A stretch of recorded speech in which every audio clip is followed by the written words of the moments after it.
हमारे साथ हैं बीजेपी के एक ऐसे नेता जिनके हुनर के दीपक से पार्टी को प्रकाश मिल रही है, या यूं कहें कि झारखंड में पार्टी एक नई परिपाटी की ओर है। जी हां, हम बात कर रहे हैं झारखंड बीजेपी प्रदेश अध्यक्ष दीपक प्रकाश जी की। दीपक प्रकाश जी, बहुत बहुत धन्यवाद आपका हमारे शो में आने के लिए। बहुत बहुत धन्यवाद आपको और आपकी पूरी टीम को, खबरिया चैनल को, भारतीय जनता पार्टी झारखंड प्रदेश की इकाई से खूब साधुवाद और अभिनंदन। आपके व्यूअर्स को भी मैं अपनी ओर से बधाई और अभिनंदन करता हूं। बहुत ज़्यादा प्यार मिल गया एक बार में। सबसे पहले ये बताइए, आपका तबीयत कैसा है? मेरा स्वास्थ्य अब बहुत ही अच्छा और बेहतर है, और ईश्वर ने मुझे दोबारा पूर्ण जन्म दिया है। इसलिए दिया है कि समाज की सेवा में तत्परता के साथ काम करना और बेहतर काम करना, जनता के बीच जाना और समाज के दुख को अपना दुख समझते हुए काम करना है। इसलिए मैं आप सब लोगों को भी बहुत शुक्रगुजार हूँ, मीडिया के लोगों को। प्यार तो सबका था आपके साथ। इसने चाहे कोई भी सामाजिक कार्यकर्ता हो, कोई भी राजनीतिक दल के कार्यकर्ता हो, और सच में मीडिया के भी सारे लोगों का प्रेम और स्नेह मिला। मैं अंदर से, हृदय से आप सब लोगों का भी आभारी हूँ। हॉस्पिटल में कैसा लगता था आपको? मतलब बहुत लोग को तो ऐसा, मतलब इतना डर फील होता। हम भी बचपन में जब जाते थे तो टी टी पौ पौ ऐसा बजता है कि देखिए, स्वाभाविक है, हॉस्पिटल के नाम से डर तो स्वाभाविक है, लेकिन सच ये है कि हमको तो वहाँ पर जाने के बाद एक मंदिर जैसा महसूस हुआ। मंदिर जैसा महसूस हुआ? इसलिए महसूस हुआ कि मेरे जीवन को बचाने वाले वहाँ पर ऐसे स्वास्थ्यकर्मी डॉक्टर प्रशांत और उनकी पूरी टीम, पूरा कैडोलॉजी डिपार्टमेंट जिस ढंग से हमारे जीवन को रक्षा किया है, उसके प्रति सच में तो अभी तो कोविड-19 के कारण सारे लोग की जाए वो कम है। इसलिए दुख और सुख दोनों का वो स्थान है। हाँ। और मंदिर के रूप में सच में हमारे जैसे लोगों को तो इस बार महसूस मंदिर हुआ तो कि रहता भी है वहाँ पे, है ना? हाँ, स्वाभाविक है, ईश्वर की पूजा हम करते हैं, लेकिन वहाँ पर आप जाके देखें कितने असहाय लोग पड़े हुए हैं, कितने निर्धन पड़े हुए हैं, जिनको, और सबकी सेवा में लगे हुए हैं हमारे स्वास्थ्यकर्मी डॉक्टर। तो हमसे तो बेहतर सेवा वो कर रहे हैं, ये हमको महसूस हुआ। बिल्कुल बिल्कुल। बचपन कैसा रहा आपका? हमारा प्रारंभिक जीवन बड़ा ही, हम कह सकते हैं कि विद्यार्थी के रूप में, रिलैक्स हो जाइए ना, विद्यार्थी के रूप में अपने अनुशासित पुत्र पूरा डिसिप्लिन थे। हाँ, अनुशासित पुत्र के साथ साथ खेल के प्रति मेरा लगाव रहा। अच्छा, स्पोर्ट्स में मन था? क्रिकेट हमारा बहुत ही एक तरह से कहते हॉबी रहा है। क्रिकेट के प्रति स्कूल का रिप्रेजेंटेशन किए, यूनिवर्सिटी का रिप्रेजेंटेशन किए, और कुल मिलाकर हम कह सकते हैं कि क्रिकेट मेरे जीवन का एक अंग था।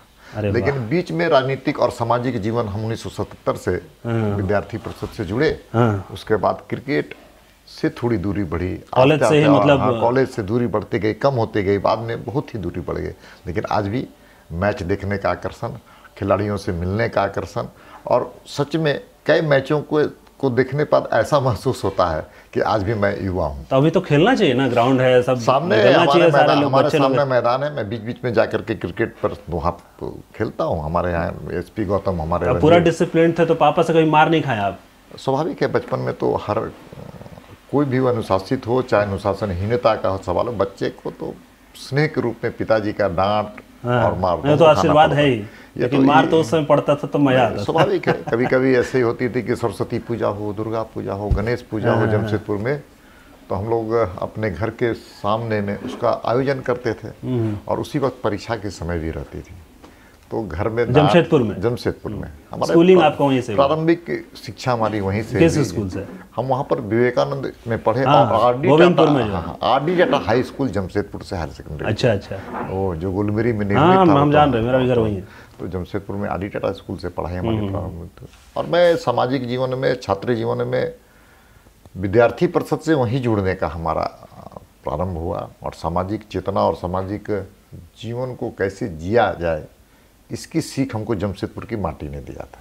तो उस समय जब आप पॉलिटिक्स में आए, आरएसएस ज्वाइन किए, या फिर विद्यार्थी परिषद ज्वाइन किए, तो पापा या मम्मी या कोई गार्जियन डांटा नहीं आपको, बोला नहीं कि ये सब नहीं करना चाहिए? स्वाभाविक है, हर घर में डॉक्टर इंजीनियर बन जाओ। स्वाभाविक है, हर घर में बच्चे को सब कुछ सोचते हैं कि डॉक्टर बने, इंजीनियर बने, आईएएस बने, प्रोफेसर बने, और इसलिए पिताजी के मन में था कि हम प्रोफेसर बने, वकालत करें। तो हम अपने जीवन में इसको आगे जाकर पूरा करने का भी हमने काम किया। कोशिश किए हैं आप? हाँ, निश्चित तौर पे। ये इतने सारे किताबें जो नहीं, दिख रही देखिए हम बाद में गिरिडीह कॉलेज में लेक्चरशिप का भी काम किए और वहाँ पर पॉलिटिकल साइंस में हम शिक्षक के रूप में, एक व्याख्याता के रूप में अपनी सेवा देने का काम किए। वकालत भी हमने पास किया, लेकिन वकालत का पेशा हमने प्रारंभ नहीं किया। ये पुस्तकें जो आप देख रहे हैं वो हमारे पुत्र हर्ष कुमार हर्ष का है। ऐसा तो नहीं है कि आपके पापा आपको बोले तुम वकील बन जाओ, आप नहीं बन पाए तो आप अपने बेटा को बोल दिए? हमारे फादर भी सरकारी वकील थे, पब्लिक प्रोसिक्यूटर थे। अच्छा। हमारे फादर पब्लिक प्रोसिक्यूटर थे, इसलिए हम कह सकते हैं कि हमारे रग में वकालत का जो डीएनए में था वो हमारे पुत्र ने उसको उतारने का काम किया। फिल्म वगैरह देखते थे पहले? हाँ, खूब सिनेमा भाग के खूब सिनेमा देखे। स्कूल से भी भाग के नहीं, कॉलेज से भाग के देखे। कॉलेज से भाग के देखे। कॉलेज में फुर्सत मिल जाता था आपको? कॉलेज में छात्र जीवन में क्या है कि हम लोग सबके ग्रुप होते थे, उस ग्रुप में हम लोग सब लोग, और अमिताभ बच्चन के हम बहुत बड़े फैन रहे थे। अच्छा। इसलिए उनके सारे पिक्चरों कौन कौन सा फिल्म देखे? हमने मुकद्दर का सिकंदर से लेकर के जंजीर से अग्निपथ देखे? अग्निपथ भी देखे। कोई डायलॉग बताइए। अब डायलॉग क्या बताएं लेकिन कुल मिलाकर के अमिताभ बच्चन की पिक्चरें हमारे जीवन में बहुत अच्छा, और हम सकते हैं कि नहीं, या उस जमाने में अमिताभ बच्चन, विनोद खन्ना ऐसे लोग थे जो एंग्री यंग मैन की भूमिका अदा करते थे। इसलिए हम कह सकते हैं अपने कलाकारी का रूप और स्वरूप दोनों उन्होंने प्रारंभ अपनी जीवन में अपने व्यक्तित्व का परिचय समाज के बीच में देने का काम। अच्छा, एक डायलॉग है अग्निपथ फिल्म का ही, हरिवंश राय बच्चन जी का ही लिखा हुआ था, जो अग्निपथ टाइटल डायलॉग है। ये महान दृश्य है, चल रहा मनुष्य है, अश्रु स्वेद रक्त से लथपथ लथपथ लथपथ। अग्निपथ अग्निपथ अग्निपथ। आपको क्या लगता है कि झारखंड में बीजेपी के लिए अग्निपथ है? देखिए, भारतीय जनता पार्टी के कार्यकर्ता के हैसियत से प्रत्येक कार्यकर्ता ये मूल मंत्र लेकर चलता है कि हम किसी भी चुनौती को अवसर में बदलेंगे। भारतीय जनता पार्टी का झारखंड प्रदेश में पुराना जनाधार रहा है जी। जनसंघ काल से हमारा ये कह सकते हैं कि उर्वरा भूमि रही है। और हम कह सकते हैं कि जब बिहार और झारखंड एक था तो भी बिहार विधानसभा में सबसे ज़्यादा विधायक इसी क्षेत्र से छोटा नागपुर और संथालपुर से जीत के जाते हैं। मेरे लिए सौभाग्य का विषय है कि हमारे पास ऐसे कई राजनीतिक नेता हमारे पास हैं। 3 ऐसे मुख्य नेता हम कह सकते हैं पूर्व मुख्यमंत्री के रूप में हमको मिला है। बाबूलाल मरांडी हों, अर्जुन मुंडा जी हों, रघुवर दास जी हों, इन तीनों के पास एक लंबा अनुभव है, प्रशासनिक अनुभव है, राजनीतिक अनुभव है, उसका हमको लाभ उठाना है। साथ ही साथ में असंख्य कार्यकर्ता जिनके तप के कारण हम आज यहाँ तक पहुँचे। प्रधानमंत्री जी का बात सच हो जाता है यहाँ पे कि सबका साथ सबका विकास वाला बात। कुल मिलाकर आप कह सकते हैं कि इस झारखंड में बहुत बड़े कार्यकर्ताओं का योगदान रहा है। पुराने को साथ लेना है, नए को जोड़ना है, और हमारे जो नेतृत्व हमारे जो नेता हैं 3 ऐसे लोग, उनको साथ लेकर के संघर्ष के रास्ते पर चलना है। और संघर्ष के बाद विजय स्वाभाविक है, क्योंकि ये धरती हमारी है, झारखंड की धरती। जनता के बीच जाकर के संवेदनशीलता और उनके समस्या को समझना और उसको दूर करने के लिए प्रयास करना, ये भारतीय जनता पार्टी के कार्यकर्ताओं की पहचान है। जहाँ तक आपने कहा कि विपक्ष, देखिए स्वाभाविक रूप से हम कह सकते हैं कि भारतीय जनता पार्टी आज दुनिया की सबसे बड़ी पार्टी है, भारत की सबसे बड़ी पार्टी है, झारखंड की भी सबसे बड़ी पार्टी है। बहुत कार्यकर्ता जुड़ भी गए हैं इसमें, रिकॉर्ड बन गया है। इसलिए हम कह सकते हैं कि जब हमारी सबसे बड़ी पार्टी बनी है तो उसके पीछे मूल मंत्र है सबका साथ, सबका विकास, सब पर विश्वास कीजिए। इसलिए हम सब लोग कहते हैं कि भारतीय जनता पार्टी के कार्यकर्ता सामाजिक क्षेत्र में रचनात्मक भूमिका अदा करते हुए राजनीतिक क्षेत्र में काम। बार बार विपक्ष ये भी कंप्लेन करती है कि आप सिर्फ हिंदुओं के लिए सोचते हैं, मुस्लिम के लिए नहीं सोचते, मुस्लिम विरोधी विचारधारा है, ऐसा कुछ। देखिए, हम सर्वधर्म संभाव पर विश्वास करने वाले लोग हैं। हम सभी धर्म पर हमारी आस्था है, हमारा विश्वास है कि सब धर्म अच्छा है, लेकिन हम किसी तुष्टीकरण पर विश्वास नहीं करते।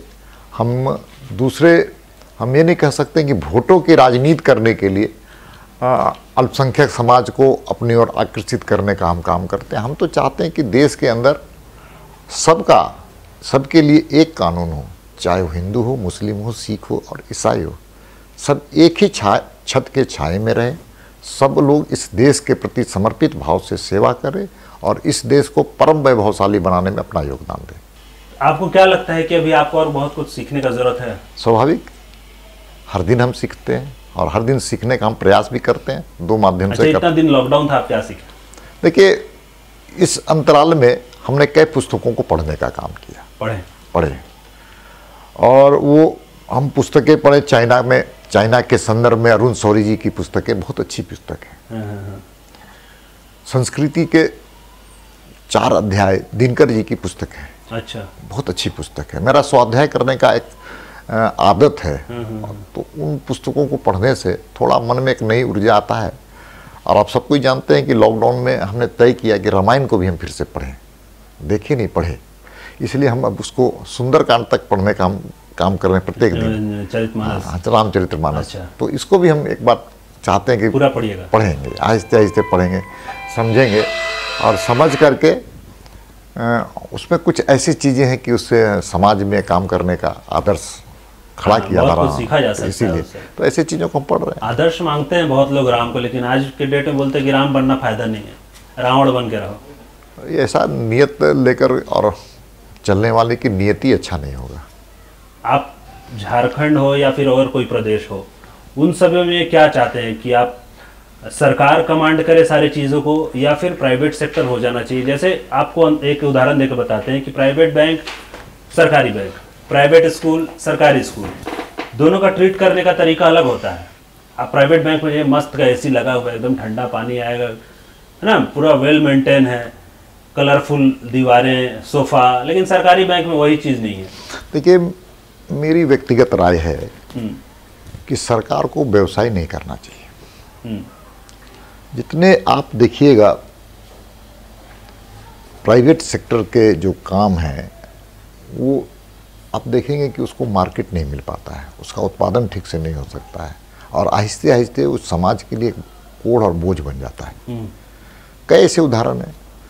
तो इसलिए पब्लिक सेक्टर में काम हो तो अच्छा है, लेकिन सरकार का नियंत्रण हो, कर्मचारियों के नियंत्रण। हाँ, सरकार कुछ ऐसे शर्तों के साथ इन प्राइवेट सेक्टर के, पब्लिक को तो सर्विस भी चाहिए, अच्छा सर्विस चाहिए, लेकिन सर्विस चाहिए उसके हेल्थ सेक्टर में अच्छा हो, उनके रिटायरमेंट तक का प्लानिंग हो, उनके रोजगार में उचित वेतन मिले, उनको मजदूरी अच्छा मिले। इन सब चीज़ों का पालन कठोरता से, कड़ाई से होना चाहिए।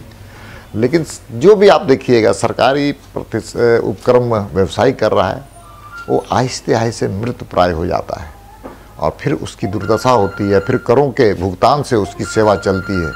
इस प्रकार हम कह सकते हैं कि समाज के लिए बाद में वो कोढ़ साबित होता है।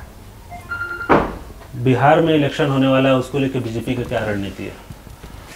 वहाँ पर नीतीश कुमार जी के नेतृत्व में भारतीय जनता पार्टी की सरकार चल रही है, बहुत अच्छी सरकार चल रही है।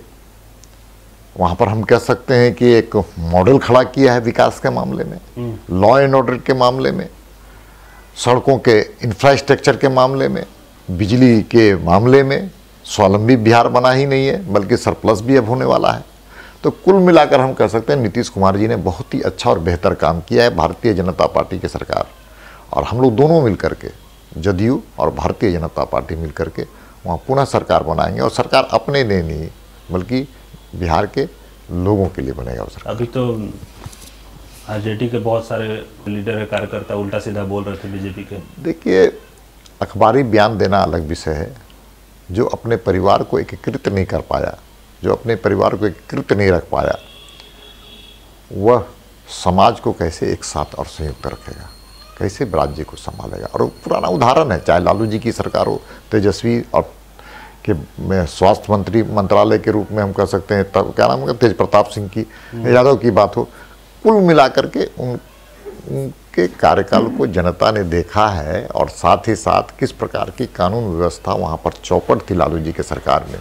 त्राहिमाम लोग कर रहे थे, जंगल राज बन चुका था बिहार। अच्छा, जंगल राज का फॉर्मूला क्या है ये बताइए? जंगल राज हमेशा हम लोग बोलते हैं, जंगल राज क्या है? भारत के संविधान में कुछ प्रावधान है, लोकतांत्रिक संस्थाएं हैं, साथ ही साथ कानून और व्यवस्था, लॉ एंड ऑर्डर, जो जिस राज्य में नहीं हो, लोकतांत्रिक संस्थाएं ध्वस्त हो गई हो, जी। और साथ साथ हम कह सकते हैं कि कानूनी जो चीज़ें होती हैं, सरकार कानून को चलाने में सक्षम नहीं होती है और वहाँ पर अराजकता की स्थिति हो जाती है, तो ऐसे को हम लोग जंगल राज कहते हैं।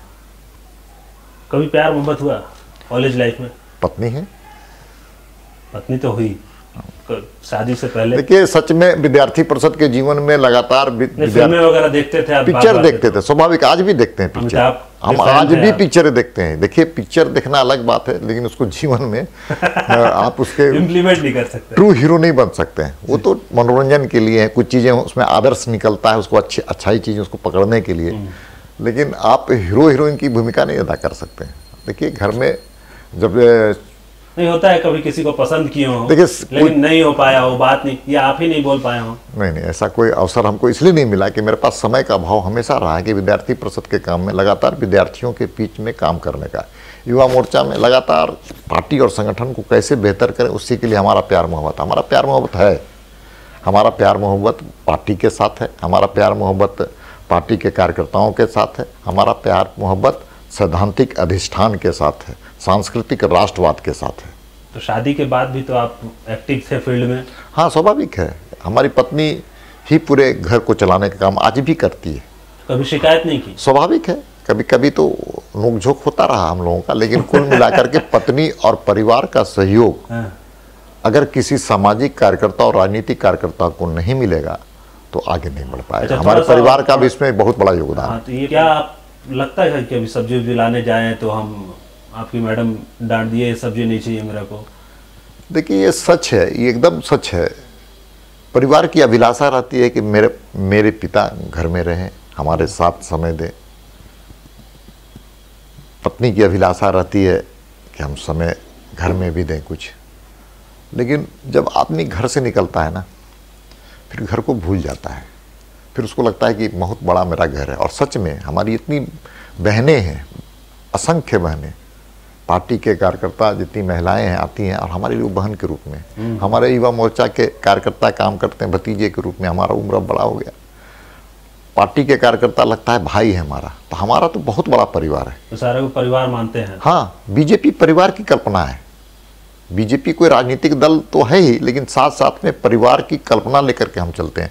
हर के, और ये पार्टी ने सिखाया है कि हर के सुख और दुख दोनों में खड़ा होने का आप काम करें। इसलिए पार्टी कार्यकर्ता, आप देखते होंगे भारतीय जनता पार्टी में किसी को तकलीफ होती है तो दूसरे कार्यकर्ता के मन में भी चोट लगती है, उसके शरीर में भी लगता है कि हमारा परिवार सारे लोग एक दूसरे के प्रति खड़े रहते हैं। ये भारतीय जनता पार्टी की सबसे आंतरिक खूबसूरती है। और इसीलिए Bharatiya Janata party with difference है। कोई दोस्त वगैरह आपके जो करीबी हो? स्वाभाविक है, हम लोग राहत देते हो, शांति में बैठे हो तब भी राहत दे रहे हैं, भीड़ में मुश्किल में है तब भी राहत दे रहे हैं। देखिए, सच में हर एक आदमी को कि ऐसा मित्र की तलाश करना चाहिए और बनाना चाहिए जो बात आप अपनी पत्नी को नहीं बता पाए, बिल्कुल, उसको आप शेयर करने हर एक राज जानता है। हाँ, ऐसे ये काम हर को करना चाहिए, क्योंकि वो पत्नी से ज़्यादा चीज़ों को शेयर आप कर सकते हैं और उसमें आपको पॉजिटिव और नेगेटिव दोनों चीज़ों को बताता है। इसलिए हमारे पास भी ऐसे दोस्त हैं, लेकिन उसका रहस्य हम खोलेंगे नहीं। नहीं, ऐसा कोई बात नहीं है, हम उनसे ज़्यादा डिटेल नहीं पूछेंगे। मैम, आप बताइए, लॉकडाउन के दौरान सर तो हमेशा घर पे ही रहते हैं, अभी फ़िलहाल तो रह ही रहे होंगे, तो कितना अटैचमेंट और बढ़ गया होगा? नहीं? हाँ, वो तो है ही। परिवार के साथ रहने का मौका तो उनको मिलता नहीं था।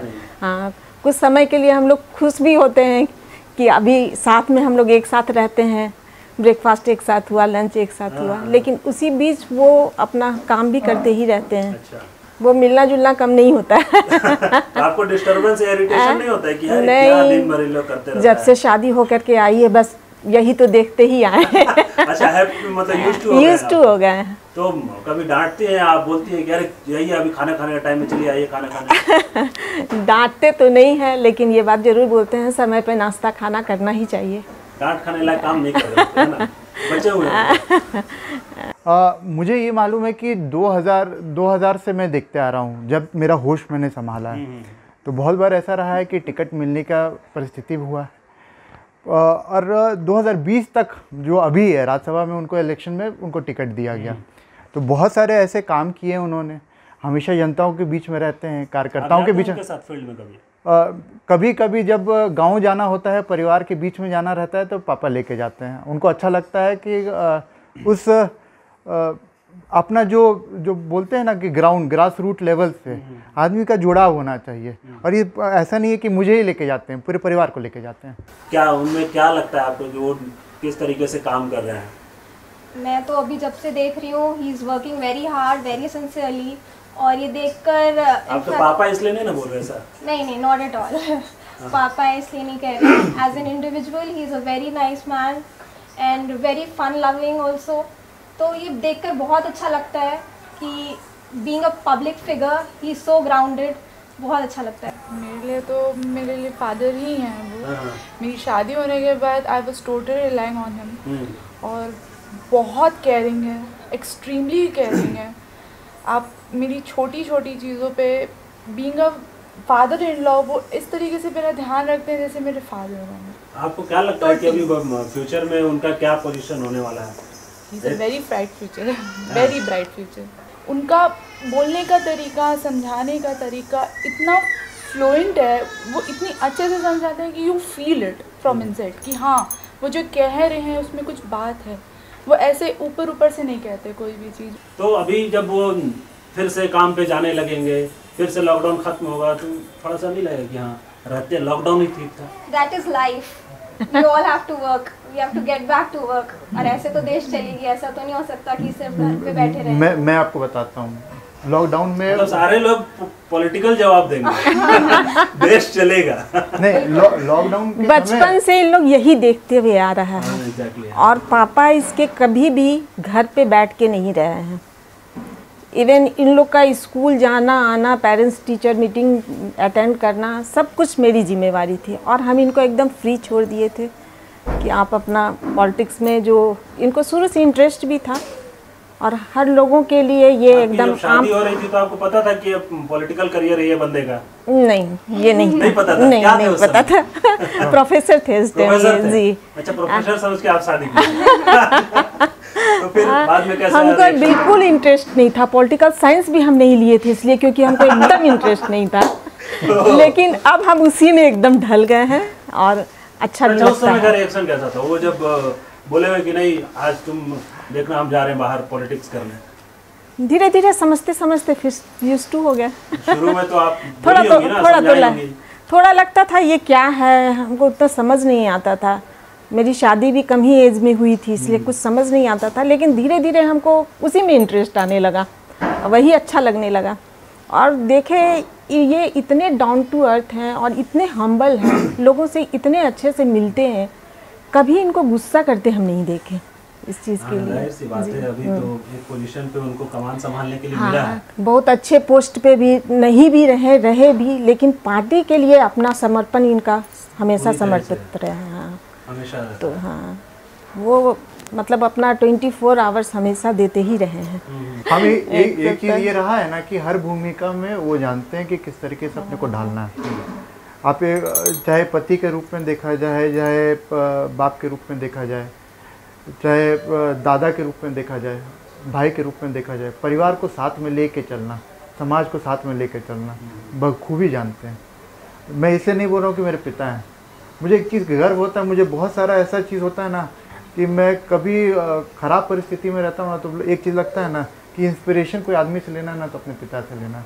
पार्टी को हम लोग चाहते हैं कि फिर से सरकार हमारी बने और ये हम लोग जानते हैं कि फिर बनेगी। वो पार्टी को बहुत अच्छे से लेकर के चलते हैं और जितने भी पदाधिकारी हैं सब लोग हैं उन लोग भी काफ़ी लाइक करते हैं और ये अपना जो सूझबूझ इनका है वो काफ़ी अच्छा है और फिर पार्टी में आएगी ही सरकार, आना ही आना है। खास लगता है कि कार्यकर्ताओं को लेके चलने वाले हैं और कार्यकर्ता बन के चलने वाले आदमी।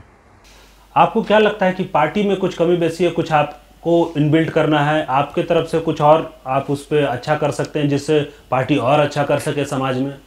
देखिए, पार्टी की कार्यपद्धति एक होता है, पार्टी का अध्यक्ष बदलता है, महामंत्री बदलता है, टीम बदलती है, कमेटी बदलती है, लेकिन कार्य करने का शैली कुछ साली उसी प्रकार की रहती है। अब उसमें क्या है कि कोई प्रदेश का अध्यक्ष या प्रदेश की टीम सब मिल करके हम मिल करके ज़्यादा ओजस्वी और तेजस्वी कर बनाते हुए पार्टी को, अभी हमारी जो भूमिका है, पार्टी की जो भूमिका विपक्ष की है। हम कुछ दिन पहले सत्तारूढ़ दल के कार्यकर्ता थे, लेकिन आज हमारी भूमिका दो प्रकार की है। केंद्र में हम सत्तारूढ़ हमारी पार्टी है जी। तो केंद्र के जो योजनाएं हैं, जो उपलब्धियां हैं, उसको जनता के बीच में ले जाना है।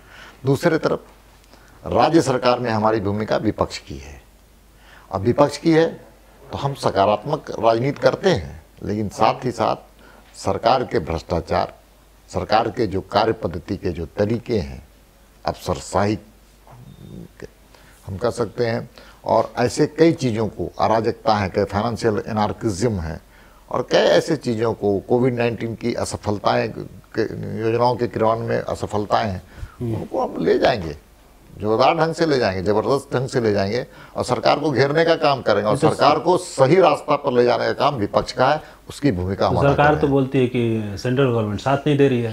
देखिए, बड़ा दुर्भाग्य है। हम तो कहते हैं कि केंद्र सरकार ने लगातार कोविड-19 पर केंद्र सरकार ने बहुत इनको सहयोग देने का काम किया। ऐसे नितांत आवश्यक परिवार को 5 किलो अनाज देने का काम। बोले कि ट्रम्प को सहायता दे दी, हमको नहीं दे रहे। दूसरी बात, गैस के सिलेंडर्स देने का काम किया। और अनाज के बारे में अब इनके भंडार भरे पड़े हुए हैं, डिस्ट्रीब्यूशन सिस्टम नहीं हो रहा है, इनके ट्रक में अनाज लदे पड़े हुए हैं, ट्रक से उतारने वाले लोग नहीं हैं। और आपको जानकर के आश्चर्य होगा कि जो दीदी किचन बनाए थे मुख्यमंत्री जी, मैं आपसे आग्रह निवेदन करूंगा कि दीदी किचन का थोड़ा जायजा आप ले लीजिए। बंद पड़ी हुई है, रजिस्टर में दिखाया जा रहा है कि हजारों लोग यहाँ भोजन कर रहे हैं, लेकिन वास्तविकता है कि 20-25 लोग वहाँ भोजन कर रहे हैं, बाद में उनकी दुकानें बंद हो गई हैं। और एक बहुत बड़ा घोटाला होगा राशन के डिस्ट्रीब्यूशन में, और दीदी के मामले में बहुत बड़ा भ्रष्टाचार हो रहा है। तो इस चीज़ को आप लोग उठाइए ना। उठाए हैं, हम लोगों ने राज्यपाल के पास भेजने का काम किया। और साहब ये सोचिए महाराज, आप अच्छे जर्नलिस्ट हैं, आपका चैनल बहुत अच्छा है। देखिए, तुष्टीकरण की नीति प्रारंभ कहाँ से हुई? झारखंड में एक मोहल्ले से हुई। बाहर के विदेशी लोग किस काम के लिए आए थे? घूमने के लिए, पर्यटक की भूमिका में आए थे। लेकिन उन्होंने क्या किया? धर्म प्रचार करने का काम किया। सीए के आंदोलन में अपना आग में घी डालने का काम किया, और सरकार कुछ नहीं कर रही है। वैसे जिन लोगों ने उनको बुलाया था उन पर FIR नहीं हुआ। एक मोहल्ले में आपको जानकारी है सर कि CRPF के साथ किस प्रकार की बदसलूकी की गई, किस प्रकार स्वास्थ्य कर्मियों के ऊपर थूकने का काम किया गया। और FIR भी होता है। FIR ऐसे नामों पर होता है जिसका कोई अस्तित्व ही नहीं है।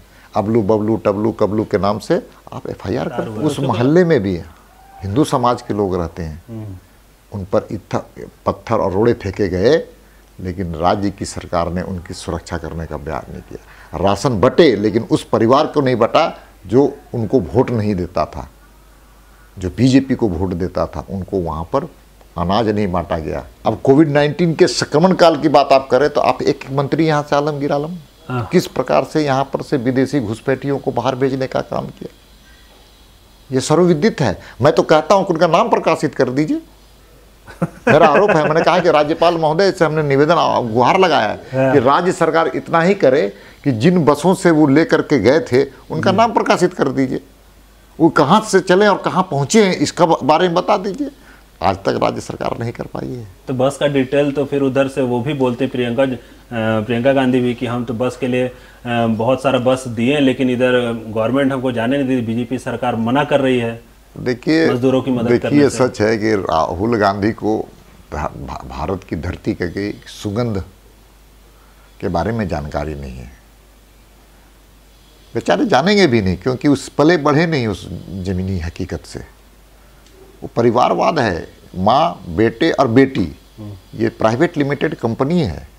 वीडियो कॉन्फ्रेंसिंग में कैसा खूबसूरत माहौल में भाषण दे रहे हैं, और देखने वाले को बड़ा इस बात की परेशानी हो रही है कि माँ एक तरफ बेटा, एक तरफ बेटी बैठ करके देश को संबोधित कर रहे हैं। देश की जनता जानते है कि इसी परिवारवाद ने कश्मीर में के साथ क्या किया, देश से अलग करने का प्रयास किया, किस प्रकार से चीन के युद्ध में भारत की भूमि को हारने का काम किया। यही वे लोग हैं जो आज चीन की समस्या के लिए जिम्मेवार है। आज वही लोग हैं जो पाकिस्तान की सीमा के लिए, कश्मीर के लिए POK के लिए जिम्मेवार है। यही परिवार ने इस देश के साथ धोखा करने का काम किया है। और आज किस प्रकार की बात जनता आप इनको पहचान गई, इनके चाल, चरित्र और चेहरे तीनों को देश की जनता पहचान चुकी है। तब आपको क्या लगता है कि आने वाले समय में झारखंड में कमल फूल खिलेगा कि नहीं? देखिए, झारखंड में खेत हमारा है, खलिहान भी मेरा है, और ये उर्वरा भूमि, फर्टाइल भूमि भारतीय जनता पार्टी की है।